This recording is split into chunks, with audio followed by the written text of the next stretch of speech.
Good evening or good morning, wherever you are in the world. I'm Regina Yao. I'm the founder and president of the Pixel Project, and I'm moderating the 9th YouTube session of the 7th International Women's Day edition of the of our Read for Pixels campaign.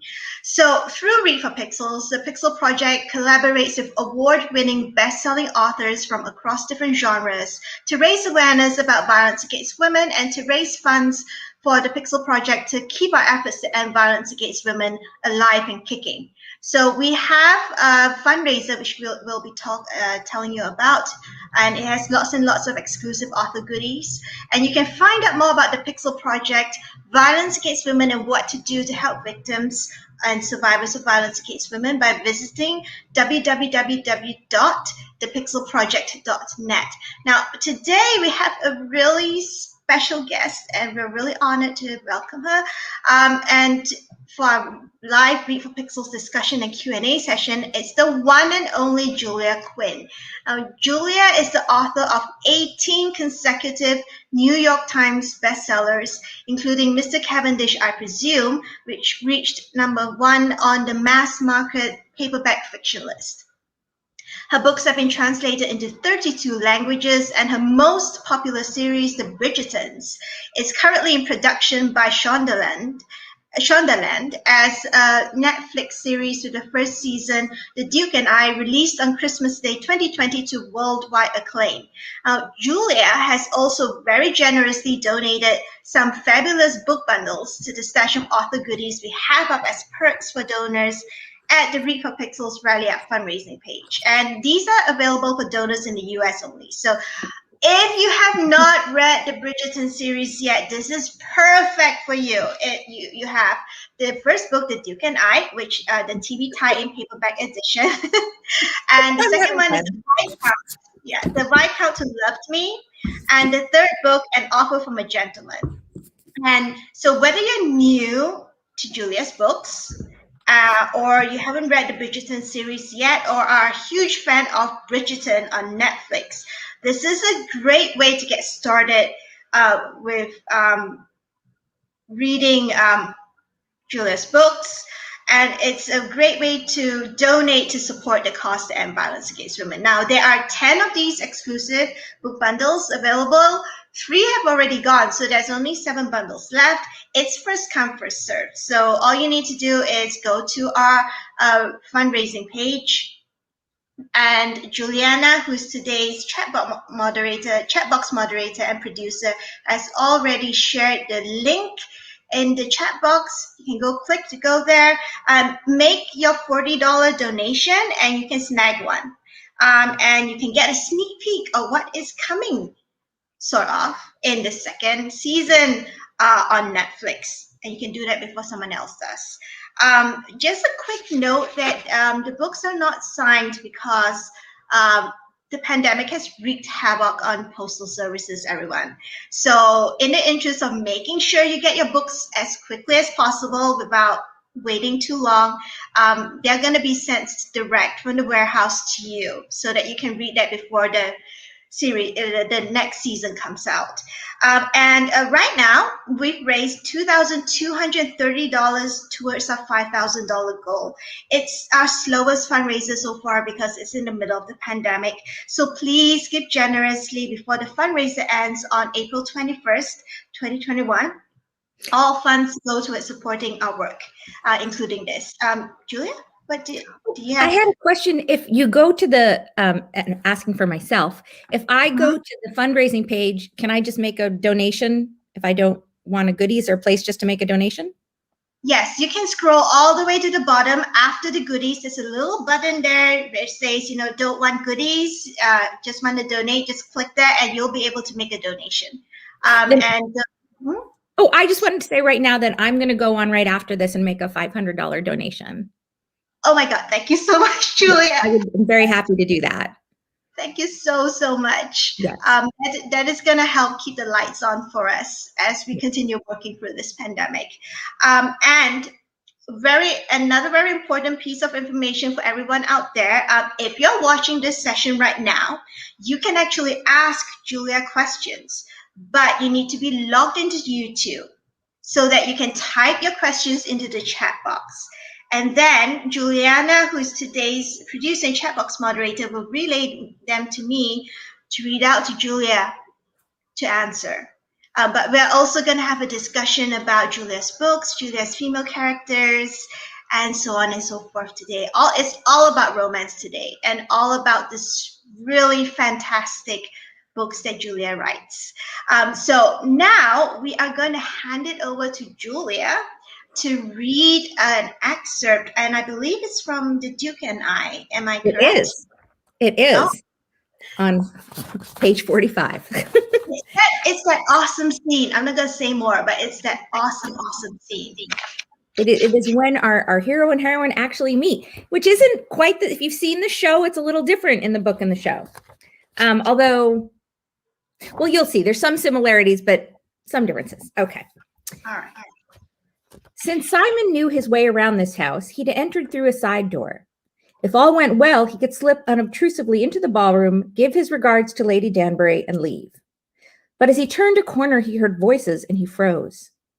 Simon suppressed a groan. He'd interrupted a lover's tryst. Bloody hell. How to extricate himself without notice?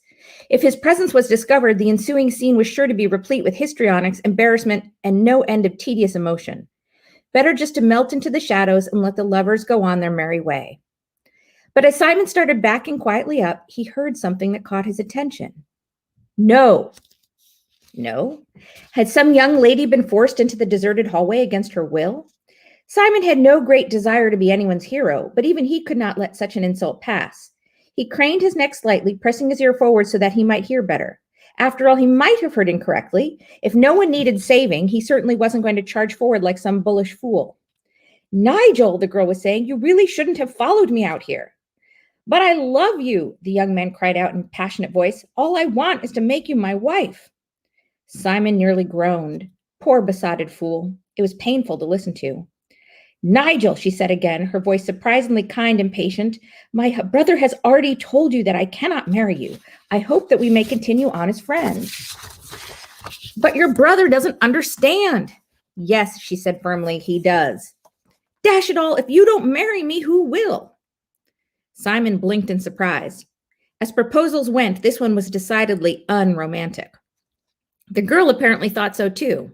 Well, she said, sounding a bit disgruntled, it's not as if there aren't dozens of other young ladies in Lady Danbury's ballroom right now. I'm sure one of them would be thrilled to marry you. Simon leaned forward slightly so that he could get a glimpse of the scene. The girl was in the shadows, but he could see the man quite clearly. His face held a hangdog expression, and his shoulders were slumped forward in defeat. Slowly, he shook his head. No, he said forlornly, they don't. Don't you see? They... Simon winced as the man fought for words. He didn't seem to be stuttering so much as emotionally overcome, but it was never pleasant when one couldn't get a sentence out. No one's as nice as you, the man finally said. You're the only one who ever smiles at me. Oh, Nigel, the girl said, sighing deeply. I'm sure that's not true. But Simon could tell she was just trying to be kind. And as she sighed again, it became apparent to him that she would not need any rescuing.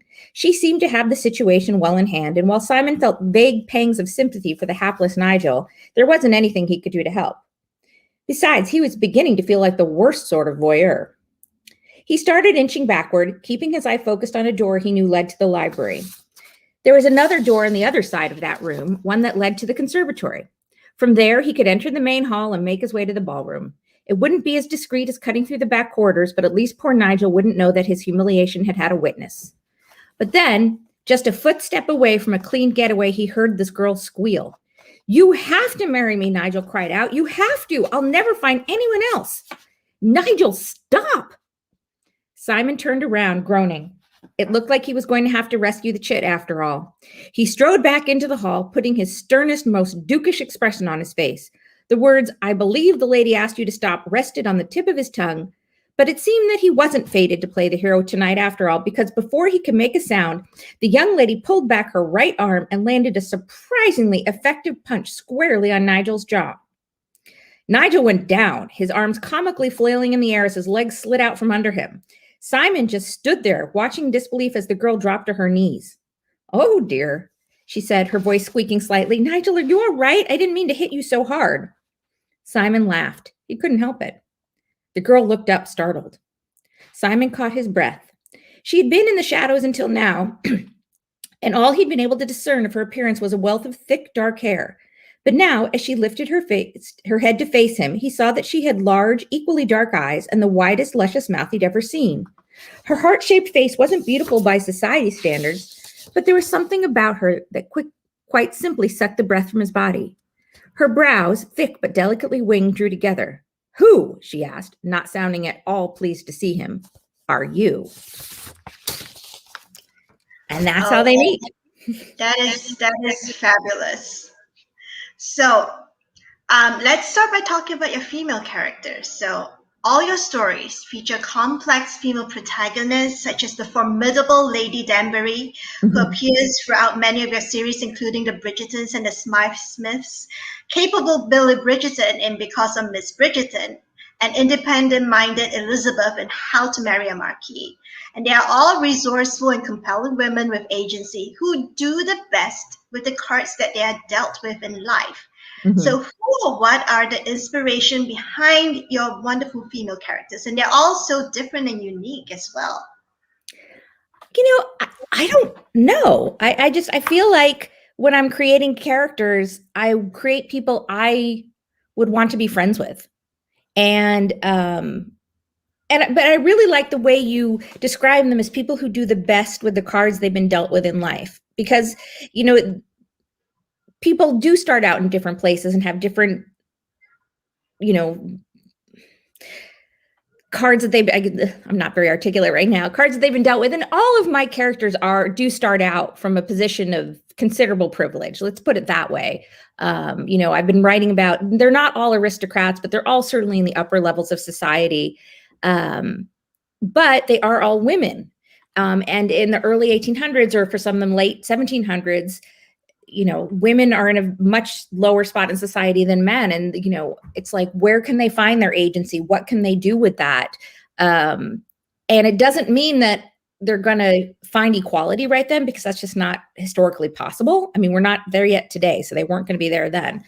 But I really like seeing these characters kind of figure out how to find the most power and agency that they can. And it's not always easy for them. Elizabeth is a good example. You know, her parents are dead, and she's the oldest of 4 kids, and she's got to figure out a way to support them. And she does it because it has to be done. And I love that she puts her head down and she does it and tries to find happiness for herself in the middle of it. But I don't know that I've actually answered your question. I'm not sure where the inspiration comes from, except that these are people I like.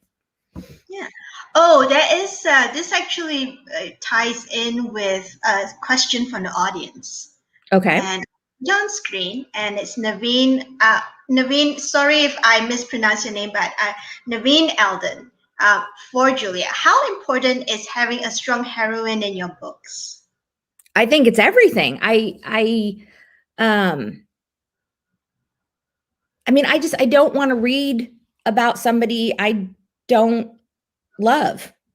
And you know, I love having the strong women, and if they're not, I want to show them finding their strength.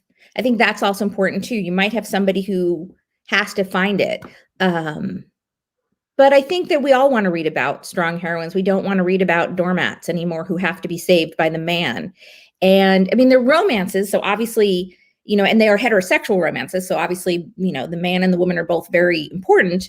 But I like the idea that it's not a case of not being able to live without the other person, but that the other person, that together you're better, that you are both fully realized independent people, but put you together and you're better. And so I think that's the most important thing. I don't want to create a heroine who can't exist without the hero. And I don't want to create a hero who can't exist without the heroine, but I want 2 people who are happier together. Okay. So, you know, many of your female characters can be seen as unconventional women for their time. So, for example, Eloise Bridgerton and Penelope Featherington in Bridgertons. And this alone sets your stories apart from many historical romances, especially those that older, published a bit further back. So how and why did you decide to focus on non-traditional heroines, or at least non-traditional heroines in the context of the history of romance novels? It's funny. I don't necessarily think of them as particularly non-traditional. I mean, I read some romances where you've got the heroines who are, making scientific discoveries or doing really extraordinary things. And my characters, they're not necessarily the ones who would end up in history books, but they're people who are sort of quietly breaking small barriers rather than, loudly breaking big ones. And I like the idea of showing people with small victories as well, because most of us will probably lead our lives with small victories, not necessarily huge, loud public ones. And I think it's important to celebrate that. So, well, I guess, Penelope, I don't want to give away any big secrets for stuff, but I mean, for some of my people, they do things which are somewhat unconventional, but they're kind of quietly unconventional, if that makes sense. I mean,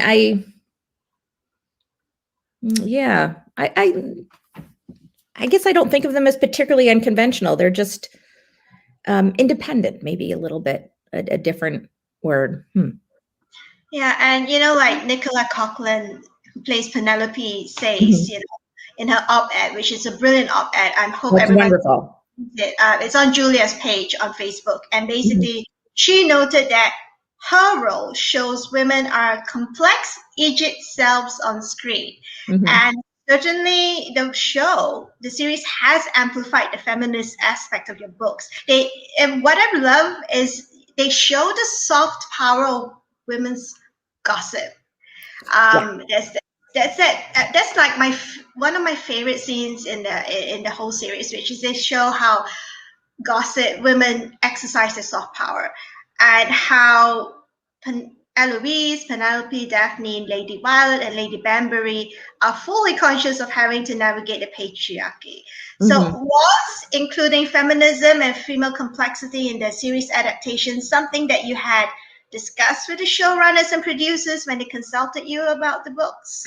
So I actually had very little input into the show. One of the first things that they do when they ask you, can we adapt your stuff, is, are you willing to give up creative control? And I immediately said yes, for a couple reasons. First, I didn't want to do anything to jeopardize it from happening. And second, this was Shonda Rhimes and Shondaland, and I trusted them.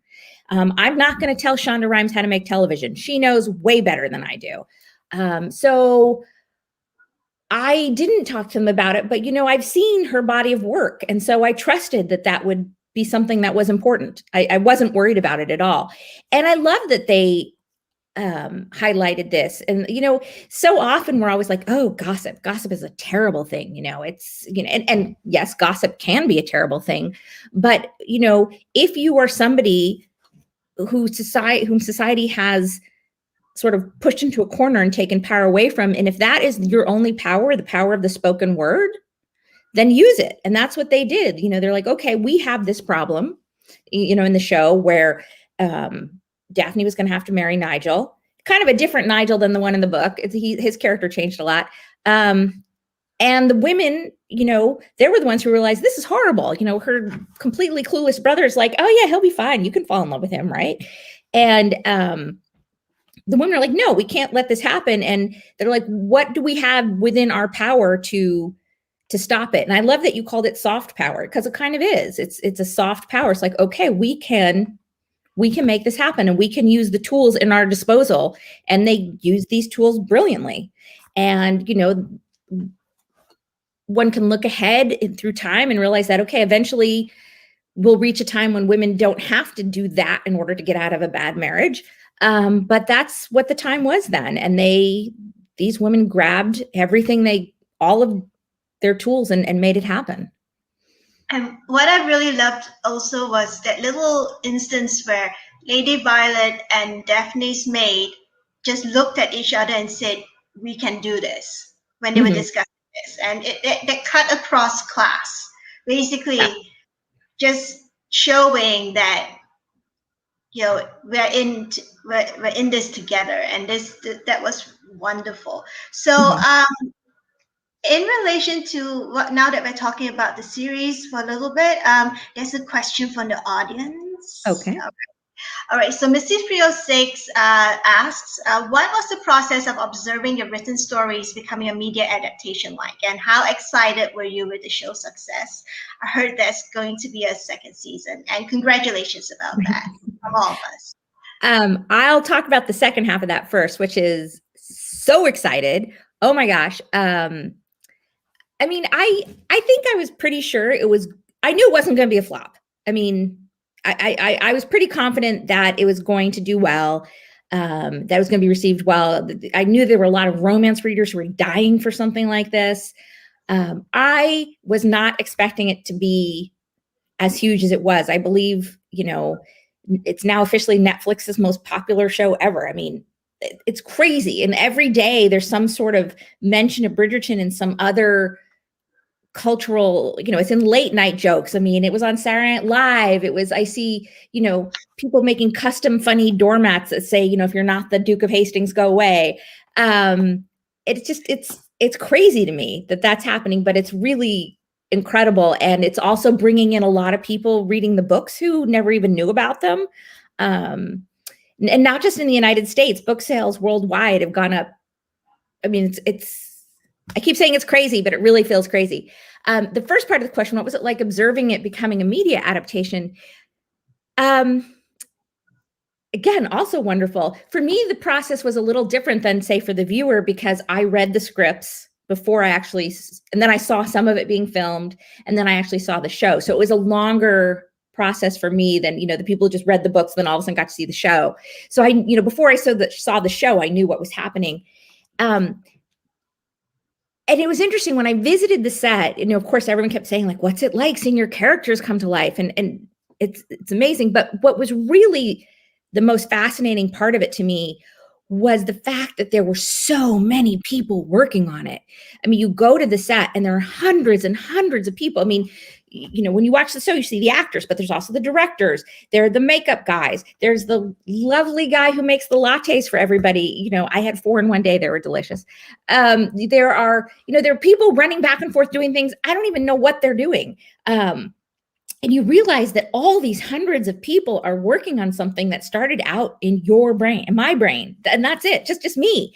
And so that was the part that was the most surreal, was realizing how big it had become.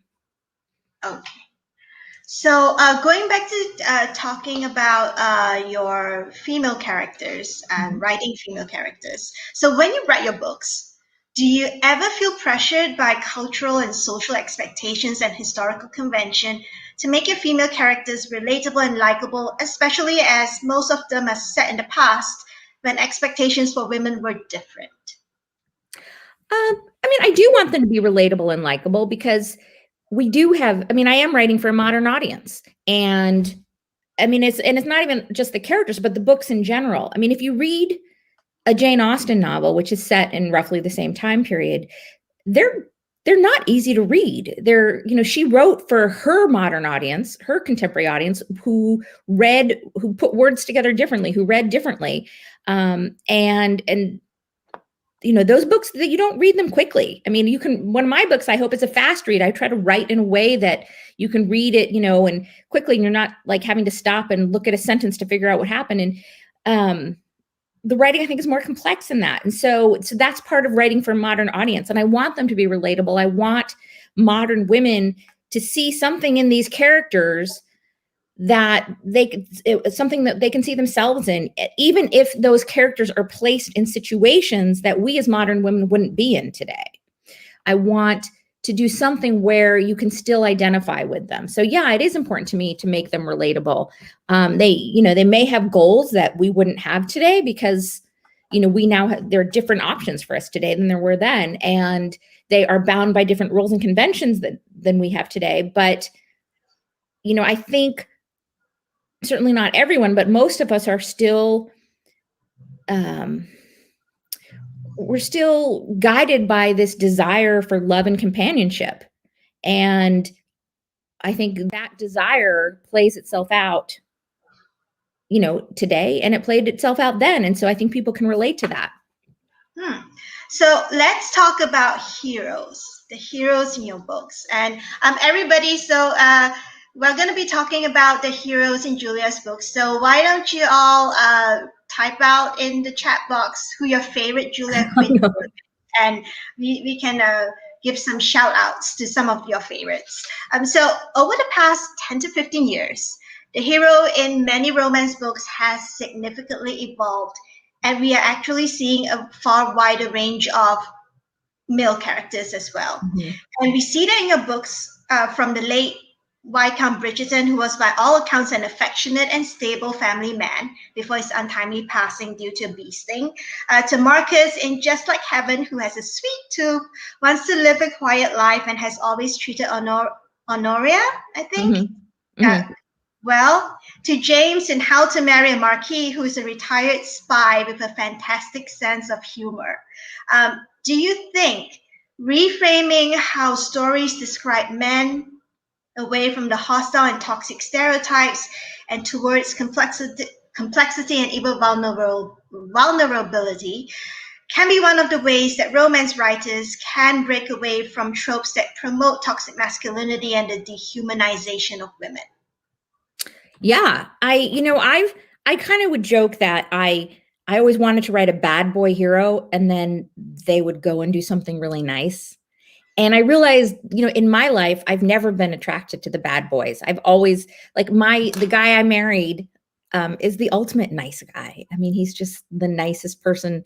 He's no doormat or anything, but he is a wonderful, nice human being who, freely will say, I am a feminist. And it's just, I don't want to be with somebody who treats me badly. And so I don't want my heroines to be with somebody who treats them badly too. And it doesn't mean they don't make mistakes, and especially when you're writing men, bringing them back a few hundred years, there are moments where, my men will say things that are just really boneheaded and stupid, and there is, where Simon will say something. It's been a long time since I read the book, so I won't get this exactly right, but he'll say something like, technically I own you, which is true. But he'd never do anything with it. But, it's a stupid thing to say. That was a big mistake, Simon. But they are at heart fundamentally good people who might not see right away that, women are equal to men, should be equal to men because of they grow up in a society that absolutely doesn't lay that out. But they are able to see the humanity and the power and the strength and the worth of the women too. And sometimes some of that will happen through growth in the book, because, I am very cognizant of the fact that, people are very much a product of what they grow up in. And so, but, I just think it's important to show, healthy relationships, and it doesn't mean that the relationships were healthy all the way through the book, because again, people grow, learn, become better. But, I want to write books where, or I guess I should say, I don't want to write a book where at the end of it, you're sitting there, you're like, man, those people are getting divorced. I want you to feel that there is a mutual love and respect. And I think that's important. And I have heard from readers who have said to me that they didn't realize how they could or should be treated in a relationship until they started reading romance novels. I mean, not necessarily mine, but in general, when there's something like, wait a minute, I deserve to be treated better. And so not all of them, but hopefully romance novels are modeling better relationships for women to see and be like, wait a minute, I don't deserve to be treated like that. And it always cracks me up when, you hear you read some article where a journalist, and it's usually a guy, I must say, will say romance novels give women unrealistic expectations of men. And I'm like, wait a minute, the only expectation here is that you treat us nicely and with respect. Why is that unrealistic? Why is it unrealistic for us to expect men to treat women decently? We're not saying y'all have to have 8 packs and be ripped. And we're not all going to look like Regé-Jean Page, unfortunately, but should not be unrealistic for us to expect to be treated with respect. And hopefully that is something that authors are modeling in their books now. Oh, we've had some response from the audience as to who their favorite Julia Quinn is. I'm curious. Yeah, it seems to be a vote for Anthony. So I'm going Ooh. to stick the comments on screen, a couple of them. So Anthony, I love the mean ones, but I love how he evolved because of love. Hmm. And Claudia says, love the books that center around male protagonists, especially Anthony's story and being able to understand his thoughts and feelings. Hmm. Um, and Laura Ferguson says, my favorite Bridgerton couple is Michael and Oh, Francesca. okay. Yeah, Anthony probably is closest to like a bad boy hero. I wouldn't say he ever treated women badly, but he certainly, had a bit of a puffed up vision of, who he was and what his power was and, like where women fit into his life. And I think people do like it when a guy like that, who is, we all know at heart he's a good person, even if he's like an idiot sometimes. Um, and he's not being cruel to anybody, but he's just kind of a jerk sometimes. People love it when they get their comeuppance, and he does. He absolutely does. He meets his match and somebody who makes him realize, you know, life can be different and it should be different and he should be different. So I'm Yeah. really looking forward to the second season that centers around him. I will say, I need to tell you all right now before you ask, I haven't read any of the scripts, so I don't know what's happening. But I'm really, really excited about it. I'm really excited that the heroine is going to be South Asian. Yeah. So I excited. Yeah, so I didn't know before they announced that Simone Ashley was playing her. I did know that that was going to be a thing. I didn't know they had changed her name from Sheffield to Sharma, which I also think is great. I love that they're doing that. I just think it brings more authenticity to it. I think it's going to be amazing, and I'm so grateful to the creative team and the writers in particular for coming up with ways to make the cast and the show more diverse and inclusive than I was able to in the books. And I think part of that is just the brilliance of having a collaborative process. So, with me, when I write the books, it's just me, and I can only be as diverse as one person can be. I can hopefully be understanding and inclusive, but my imagination and my lived experiences are only what I have. But in the writer's room, they've got, I don't know, 15, 20 people, and they all come in with their own imagination, their own lived experiences, and they can flesh these stories out in a way that, I mean, I suppose I could try, but they can do it better. I'll be honest, they can do it better. And so I'm so grateful that they are taking them and expanding them and making the world more colorful and inclusive. And what I'm learning, is how important it is for people to be able to see themselves in these stories. And I'm ashamed to say it's not something that occurred to me really, because this is what I look like. I've always been able to see myself in these stories. And I'm learning more and more, when I see the reactions of people, like when they announced the casting of Kate, just some of the reactions of people who are just so happy, finally the brown girl gets the fancy dress. I mean, that seems like a very simple thing, and it seems like maybe it's a superficial thing, but it's not. That to be able to see yourself in a story that is fun and glamorous and most importantly has a happy ending is so powerful to show that everybody should get a happy ending. Everybody should at least have the opportunity for a happy ending. And I still hear occasionally people being like, well, that's not how history was. And I'm like, well, in real history, we didn't have 46 dukes or, 400 dukes really is how it seems. And they didn't all have straight teeth and they didn't all have, six packs. And they certainly didn't all walk around without syphilis. I mean, I'm sure they were all like riddled with syphilis. And, so I think, if you can believe all that, then you can believe that the brown girl gets to wear the fancy dress and get the guy. And I think it's just way more important to give everybody this hope of a happy ending than it is to be completely 100% historically accurate. Mm-hmm.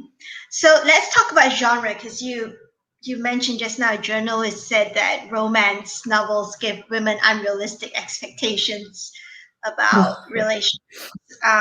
So and it's the romance is the biggest selling genre today. And it's been criticized from everything what the journalist said to some people say it's anti-feminist, some people say it glorifies toxic relationships.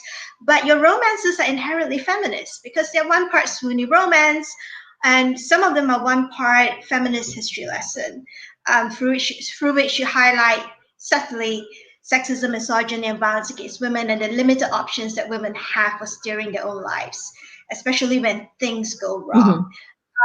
Do you think that writers who write historical fiction of any kind have a responsibility to address such issues in their stories, since they choose to set their stories in a particular historical period which have specific issues tied to them? I don't think there's a responsibility. I mean, it depends on the story. You could very easily write a story set in a specific time that doesn't touch upon these issues. I think there's a responsibility that if you are going to touch upon these issues, that you be aware about how you're doing it and try to do it as thoughtfully and as carefully as you can. You know, and the thing is, no matter what you do, there will be somebody who thinks you've done it badly, and there will be somebody who thinks that you've done it well. So you really just have to do your homework and do the best you can, and also be aware what your limitations are. You know, what I think I could do well. You know, I've been asked, you know, by people, well, now that, you know, the show has all this great diversity and inclusion, are you going to start writing more non-white characters? And the truth is, I don't know. But I do know that it's something that I'm not going to do unless I feel I can do it well. And so we'll see. So I will say I was going to save this announcement for later, but this summer I have a graphic novel coming out, which is very exciting to me. I have these little magnets so you can see some of the characters. These are the pigeon characters. Whoops, there we go. See. But there are people characters in it too. And the hero and the villain, actually, because they're first cousins, are both half South Asian. They're both half Indian, half British. And for that, I did consult. I talked at length with two authors who are of Indian descent to try to get more information about ways that we could, you know, bring in aspects of the culture and honor the culture without necessarily making the story about the culture, because it wasn't the right vehicle to do that. I mean, this was in many ways, it's a very silly book. I mean, there are talking pigeons. How serious can it be? So, you know, it wasn't the right place to do some kind of treatise or thoughtful exploration into colonialism. But at the same time, you didn't want to say, okay, they're basically just a British guy with a tan. And so, you know, it was actually quite a lot of thought went into how to bring these characters to life in a way that, you know, brings more people into the story, but is appropriate for the type of story it is, which is a very funny, silly story. And I hope we did well with it. I'm really excited about it. So that's a case of saying, okay, well, let's, you know, bring in more diverse characters, be more inclusive with this, you know, when I feel I can do it well. Do I feel I can do it well in a more involved and in-depth prose novel yet? I don't know. I don't know. Okay. So in your books, you've always made it clear that consent is vital in relationships, and that incorporating this into the story isn't a death knell to romance. However, the line between consent and coercion hasn't always been made clear in many romance books. Do you think this is an issue that romance authors have started tackling successfully in recent years? Oh, I do. And it's certainly something that, you know, authors talk about amongst themselves a lot now.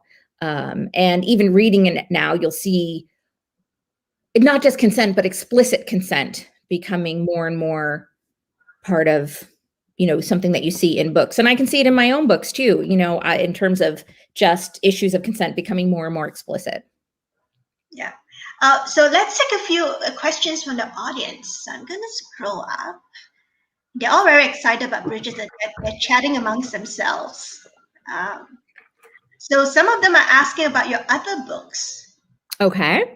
So let's see. Okay, so Laura Ferguson. Hi, Julia. I'm a new fan of your books. I just found them after watching the series, but I'm an addict. Just finished the Stokes series today. Are you planning to add into this series?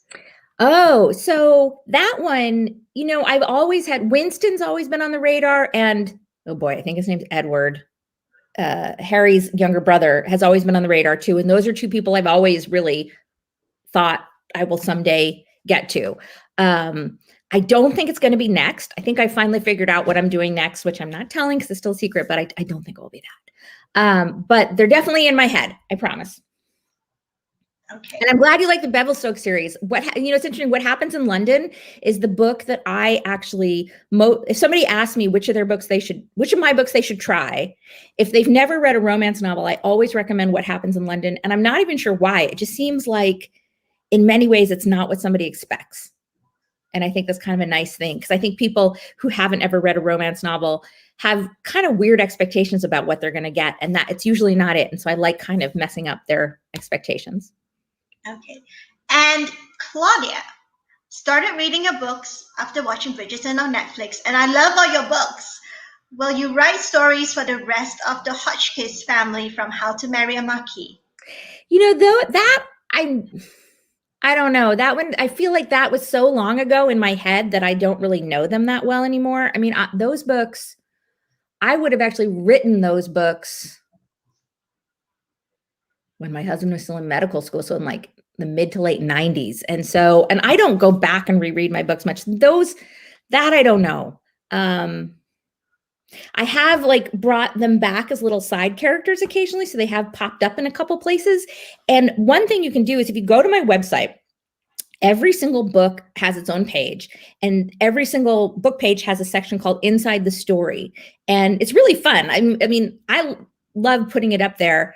Am I up to date on? I am up to date on it, but you can see little details. And sometimes it's stuff about, research details, but also like if I've brought back a character and sort of plop them in like in the side being like, so I think there's sometimes someplace where the Hotchkiss siblings are at a dance or something and you can see them. And so if you read that, you can see where people pop in. And so that might be a fun thing for you. I can't remember which book had them at a dance, I'll be honest with you, but they definitely did show up somewhere. All right.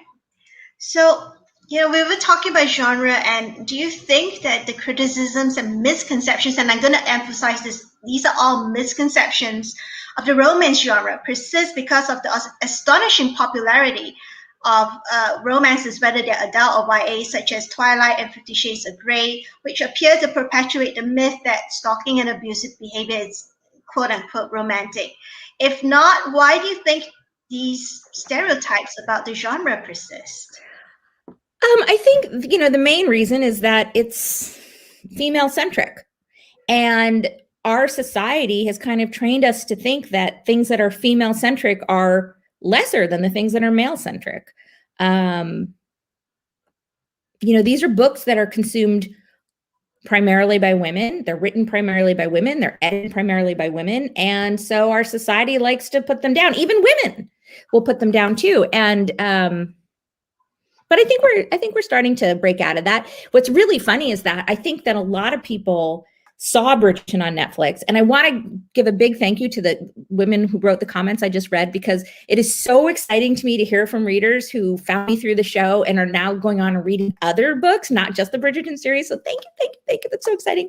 But I think a lot of people saw it and were like, wow, I really like this. I like the feelings I get when I watch this. And I think the show did a great job of really replicating the arc of a historical romance novel, the feelings you get as you read them from beginning to end. And, so all these people are like, I really like this. I wonder if there's anything else like this. And then you hear like the chorus of about 1,000 romance writers going, yes, it's here. We have them. And, so that's really funny that I hope that a lot of people are discovering not just my books, but the whole genre. And there really are wonderful, wonderful historical romances out there. It's not just me. So there's great stuff. So let's talk about stories and the power of stories, because we're already talking about how your stories brought to screen are amplifying boosting the signal for the romance genre. So stories are one of the most powerful ways of bringing about change. And in your opinion, how can authors strike a balance in their storytelling between touching on tough human rights issues like violence against women and still telling an engaging story without being pedantic or preachy? And this is so important for romance because we don't want to lose the all-important romantic vibe stories. Well, I mean, I do think it's important to say that, romance story, it doesn't have to include these issues. They can, and when they do, they often do them very, very well. There's a great book. Oh, I'm going to forget the name of it, but the author is Kennedy Ryan, and she won an award for it not so long ago. Long Shot. It's called Long Shot. Yeah, it may be. It's the one she won the Rita for, and that one dealt very deeply into the issue of violence against women, and I thought did an amazing job with it. And so I just think it's important to know that I don't think it is a requirement to deal with issues of the day. I think, the book can be nothing but entertainment. And that is very important that we have reading as entertainment too. And so I can only speak for myself. I've written books that deal with darker issues, but I usually try to do it with a light touch. And in part because my writing voice is kind of light and funny. And so, it's kind of interesting to kind of weave them in and it's not like sneaking them in, but, having it be part of the story without necessarily being the only part of the story, which is kind of nice because it shows how, something kind of dark and serious or deeply emotional and serious, not necessarily dark, can be a big part of who you are, but not all that you are. And so I think that's nice too, when you have something where it's, part of what makes this character three-dimensional is some sort of experience with something more difficult. But, I've also written many books where the characters haven't dealt with any super, what we would think is super difficult issues, which isn't to say that, they haven't had difficulties or haven't had things to overcome. It's just, it's different for everybody. So, yeah, I don't think it's a requirement. Yeah, and I'm just going to point out now that I was really impressed when I read the sum of All Kisses. The Sum of All Kisses in the Smythe Smith series, and also How to Marry a Marquis, and both Hugh in the Sum of All Kisses and Michael in How to Marry a Marquis, they come from families where their fathers were abusive. That they, as small children, they heard their mother's cries of pain and all, but then they resolved to be better people. They resolved to treat whoever becomes their wife well. No abuse, all consent, all respect. And I think that's like a really important message to send, because a lot of right now there's a lot of discussion in the anti-violence against women space where whenever we hear about cases about men being tried for domestic violence or femicide, and they get away with what amounts to a smack on the wrist, because they say, oh, it's because of his mental health issues or because of his past and all. I mean, like, why do we keep excusing men for that? People can and do make better choices no matter where they come from. And I do think Michael and Hugh totally show that. Yeah, and sometimes people need help learning how to break the cycle. Not everybody can do it on their own.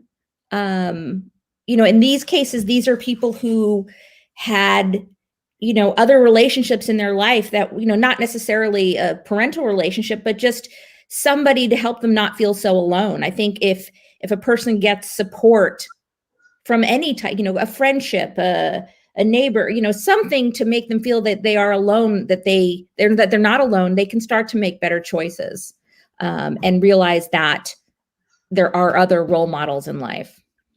Yeah, and Lady Danbury does that. She does that for Simon in the Netflix adaptation. She does that for Michael in How to Be a Marquis. She helps show them that there are other adults out there, there are other people out there, there are other ways of having good, healthy, functional relationships. And, even though she's very outspoken and gossipy and all that, we love her for that. Totally. People will say to me, like, who's your favorite character? And I always say, well, I don't have one, but if she's the one I want to be when I grow up. So you can read into that what you want. Okay, so since we're talking about writing and genre, there are a couple of questions from the audience about writing romance. So Amada Jibaja asks, to write these typical historical romances, how long does it take to prepare to write a book? Oh, well, I mean, that's obviously something that's very particular to each writer. And also what you mean by prepare. For me, I guess that would be the time that I'm thinking about what I'm going to do, that I'm writing. I mean, you can call it an outline. It's more of a synopsis. I mean, I'm somebody that takes a lot of time for that, in part because I just always end up taking too much time between projects. Then there's also the complicating the factor of, I mean, I've done this many times. So there's certain things that I don't have to figure out, I think, before getting started. So I guess what I'm saying is it's kind of an impossible question to answer, but I mean, it's kind of an impossible question to answer. I wish I could give you a better answer.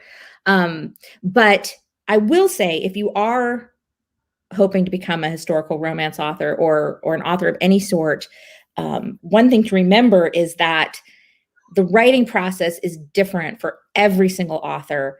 And what works for one may not work for another. And it's really important to understand that there isn't one right way to write a book, that the right way to do it is what works for you. And sometimes it takes time to figure that out.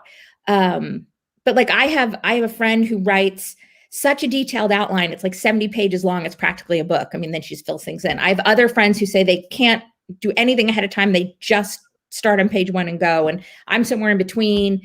I have a friend who writes as fast as she can the first draft just to get it all out on paper and then goes back. And me, I edit as I go along. So I'm constantly going back and doing it. So it's very different for everybody. Okay. So Lizanne has an interesting question. Will you ever write about older characters, or have the woman be older than the guy? I don't know. You know, it was something that was less common in the time period that I write, to have the woman be older than the guy. Writing about the older characters is hard to say. I know a number of people have done that, like as secondary characters in the books, but my novels tend to be pretty tightly focused on the main two protagonists. And so I don't usually do like a secondary romance in the book. So I don't know. I guess the answer is sorry. Okay. Hang on, let me get this. Okay. So do you think it's important for influential authors such as yourself, who have read all over the world, to make a conscious effort to include characters in your stories that show readers the importance of respecting women as equals and as human beings? Yeah, I mean, I think it's important. Sure. I mean, do I think people have to? I mean, I wouldn't tell anybody they have to do things a certain way, but I do think it's very important. And, you know, certainly when I recommend books to other readers, people say, well, can you recommend other authors? I mean, that's part of what I do, is recommend books where I feel that, you know, these authors are modeling, you know, respectful and good people. But, you know, I don't know that I consciously think about that.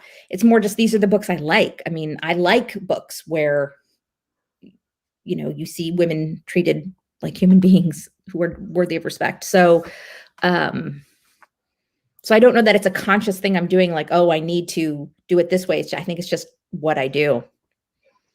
So we're coming up to the final two questions of today's session. And these are kind of Captain Obvious questions, but because of the work that we do, we have to ask them. Okay. You have been so incredibly supportive of our Read for Pixels campaign and our anti-violence against women work as a whole. Why do you support the cause to end violence against women? I don't even know how to answer that, because it seems so obvious. I mean, who wouldn't? Like, if anybody who doesn't support that, I have no patience for you. It's like, you know, all these, I don't want to get too political, but I believe, you know, we recently didn't we just have some sort of vote about the Violence Against Women Act in the United States? And like, people actually voted. How do you vote against that? I don't understand. 172 votes against that. And we're just going to say the number of votes against that. You don't want to get me started. Yeah, that's again, I don't even know how to answer that because it's so obvious to me. I like you'll just get me like really upset. People who don't support that. Oh, yeah. So, I mean, I'm gonna say that, we've been doing this for 12 years. We are, as a nonprofit, we're 12 years old. We've seen everything because we work online, and you know how it is online. People have no filter, and we've definitely seen everything from such horrible victim blaming all the way to getting. I don't know. I don't even know why we're shocked anymore. Because. But every time we open the newspaper, especially during this pandemic, and it's gotten worse and worse. It's got a spike in domestic violence calls to helplines and stuff, and child marriage is increasing too because people are selling their girls for food. And basically, we're like, if you don't support stopping violence against women, like you said, it kind of boggles the mind.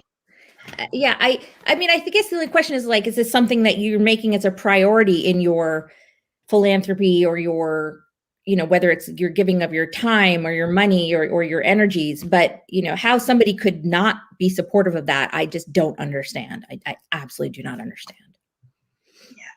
And what do you think authors can do to help with the cultural change needed to eradicate violence against women and girls? Well, I think, we can continue to write stories that, again, show healthier relationships. And, we can speak out where it feels appropriate and where comfortable. Not all authors are comfortable speaking out on every issue. And I think it's tricky, when you become a public figure, it can become very tricky because if you don't say something, sometimes people will read into that. And it may just be that you didn't feel you had the right words. So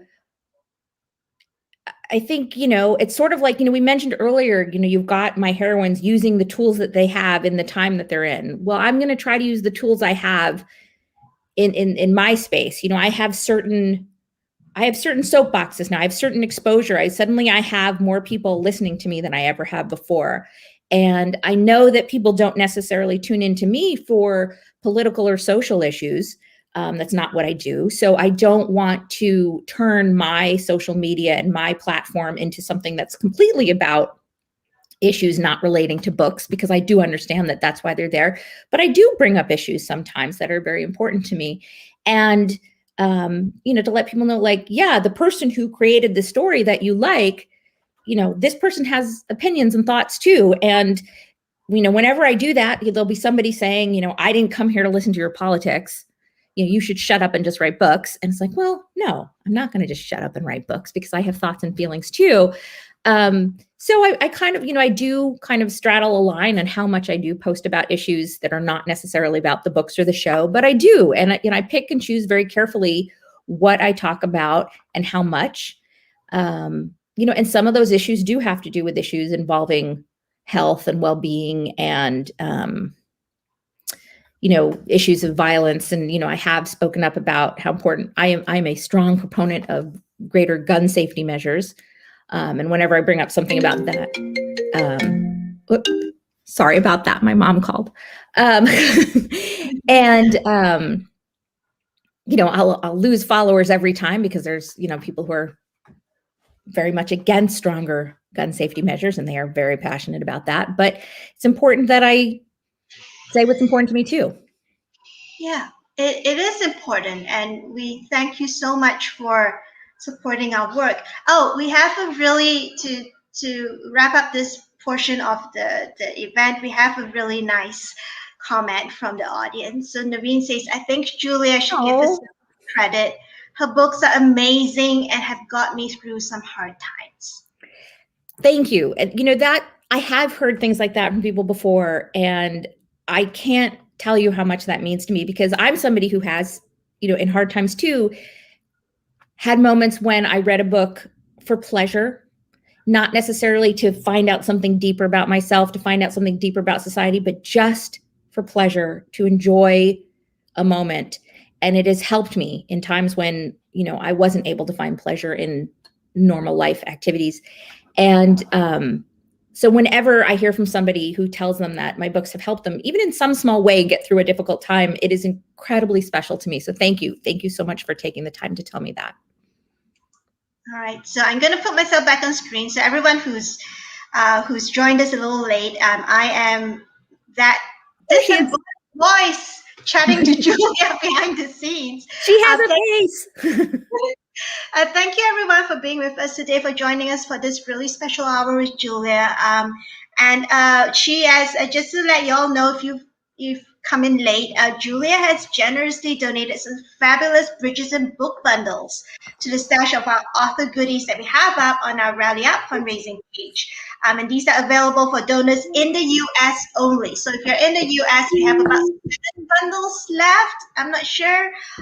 With the last when I checked, it was 7 bundles, and they have the bundles include the first 3 books in the series. If you haven't read them, it's The Duke and I is the tie-in TV tie-in paperback edition, and The Viscount Who Loved Me, and An Offer from a Gentleman. So The Viscount Who Loved Me is Anthony's story, Anthony and Kate's story. And if y'all want to get a little sneak peek about on what's coming up next, go read that book. And whether you're new to Julia's books or haven't read the Bridgerton series yet, or are a huge fan of Bridgerton on Netflix, this is a great way to get started while donating to support the cause to end violence against women and girls. It's first come, first served, everybody. So once we run out, we run out. And just a little note for everyone again, due to ongoing disruptions to postal services due to this pandemic, the books are not going to be signed. They'll be sent straight to you, because Julia wants to make sure that you get the books on time and don't have to wait and be at the mercy, hopefully not too much at the mercy of. No, seriously, it's the last year has been just, it's been weird. It's like, we know one publisher in Illinois, in Springfield, sent off a bunch of a mystery book box to one of our donors. And Springfield to Chicago took 6 weeks. Oh my gosh. Okay, that is weird. That was weird. And they were tracking it, and they were like, why is it still sitting in this warehouse for like 4? So that is, I'm just saying this as an example to everybody. That's why Julia wants to make sure you get your books fast. So hopefully this won't happen to the books going from the warehouse to you. I want to add, I went and looked at the other stuff that's coming from other authors besides me, and there's some really great things. So don't feel like you have to get my books. You can go get somebody else's stuff too. They've got some really cool things. Yeah, we've got a few other romance stuff. We've got a book bundle from Adriana Herrera, and there's one out of print book in that. Which, if anyone's looking for, it's an anthology. It is no longer in print. And so if anyone wants to try Adriana's books, they're there. Jeannie Lin, who writes Asian-inspired story, romance, historical romance, has a really cool gift bundle for one aspiring romance author. She's offering a book that she wrote about writing voice in romance, and she's also going to do a critique session on someone's with a few thousand words of that. So we've got plenty of that going on the fundraising page. So besides Ginny and Adriana, we also have something from Beck McMaster, if you like paranormal romance. We have something with Tasha Suri, Reese Bowen, Elia Dawn Johnson, Bridget Camera, Kira Millwood Hargrave, Emma Stevens, Matt Gardiner, Jodie Meadows. It goes on and on. Julie Trineda, all female writers who are coming together to support the cause to end violence against women. And we're releasing new treats every Thursday throughout March. And the fundraiser ends on April 15th. Now, right now, we've raised $2,230 towards our $5,000 goal. It's running slowly this year because of the pandemic, and we know everyone's tired. But hopefully, y'all can give a little bit to help us keep the lights on. And the fundraiser ends on April 15th. And I'm going to share a little slide right now so that everyone knows where to go. And you can click on the link that the producers have put on screen. on the YouTube page. So you can go to, and this is all case sensitive, bit.ly/R4P IWD 2021. You can find out more about the Read for Pixels program that we run, which Julia is doing right now with us. One of the events, bit.ly/Read for Pixels. And if you want to find out more about violence against women and what you can do about it, visit our website at thepixelproject.net. And you can also go to our Facebook page. We've actually pinned an article on top of our Facebook page about 10 things that neighbors and community members can do to help domestic violence victims. Because right now there's a lot of extra things you got to do to make sure that you can do it safely during this pandemic. So, Julia, apart from your comic book that's coming out, your graphic novel that's coming out in the summer, do you have any other events coming up in the next 3 months? I do. I actually, in terms of events, obviously they're all virtual, but next weekend I have an event, the first of a series that I'm starting called Julia Quinn Presents through the University Bookstore, which is my hometown bookstore. And I will invite 3 authors to come and we can all talk. And it is ticketed, but your ticket is actually just a book. You buy a book, but not one of my books. You have to buy one of their books. It's my way of kind of introducing new authors to readers. And the first 3 authors are going to be Eloisa James, Joanna Shoup, and Denny Bryce. And it's her very first book. So I'm really excited to have her on. And there's information about that on my website. You can just click on events. So that'll be next weekend. I'm really excited about it. Eloisa James writes some of the best ever historical romance. She's wonderful. I know she's not really a new author, but I figured people who like my books will really like hers too. And hopefully vice versa. Yeah. So we've come to the end of this session. Everybody, thank you so much for being with us today, Julia. And thank you so much to everyone for being with us today. We really appreciate y'all spending Sunday night with us, Sunday evening with us. And if anyone needs any help, if you are in a position where you are experiencing domestic violence or rape or sexual assault, and you don't know where to go to get help, follow us on Twitter, please. Every evening between Eastern Time, between 8 p.m. and 12 midnight, we tweet out helplines to over 30 countries worldwide, including the U.S. And from 10 a.m. to 11 a.m. Eastern Time every morning, we tweet out resources and helplines for anyone in North America, that's Canada and the US, so that if you need any help, you can just go on and just grab the numbers off there. It's all national helplines. If you call, they will pick up. The National Domestic Violence Hotline, and RAIN, and all these different organizations. So please, I know that, with 1 in 4 women experiencing violence against women worldwide, chances are some of you in the audience today might be experiencing that. So please get help. When you're ready, please get help. And then, so we'll wish you all a really good day or good night wherever you are in the world.